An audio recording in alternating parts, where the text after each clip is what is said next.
বিয়েতে মেয়ের বাড়িতে কিরকম অনুষ্ঠান করা যায় শরীয়ত সম্মত? মেয়ের বাড়িতে কিরকম অনুষ্ঠান করা যায়? মেয়ের বাড়িতে আবার কিসের অনুষ্ঠান? বিয়ে হবে, বিয়ের পরে একটা খাবারের অনুষ্ঠান সুন্নাত এবং শরিয়া সিদ্ধ, সেটার নাম ওয়ালিমা, এবং সেটা করবে ছেলে পাত্রপক্ষ।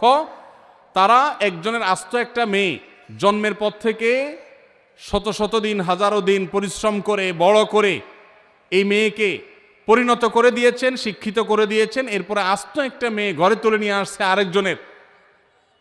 এই খুশিতে, নতুন বউ ঘরে আসছে, সেই খুশিতে সবাইকে খাওয়াবে, এটার নাম হলো ওয়ালিমা।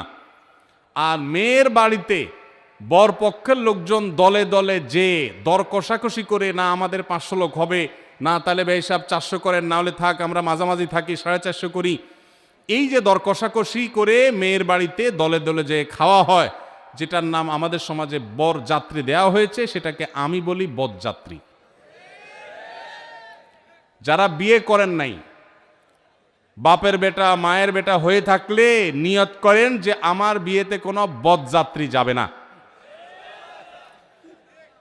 যেই বাপ মেয়েকে জন্ম দেওয়ার পর তাকে বড় করে তুলেছেন তিলে তিলে, আপনার তো বিয়ের পর শ্বশুর মশাইয়ের সামনে বসে দোজানো হয়ে বলা দরকার যে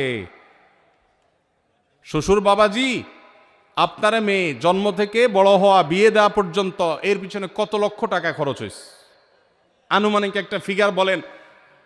আমি গরিবের ভূত, একসাথে না হইলেও কিস্তিতে হলেও দিয়া শেষ করার চেষ্টা করব, এটা বলা উচিত শ্বশুররে।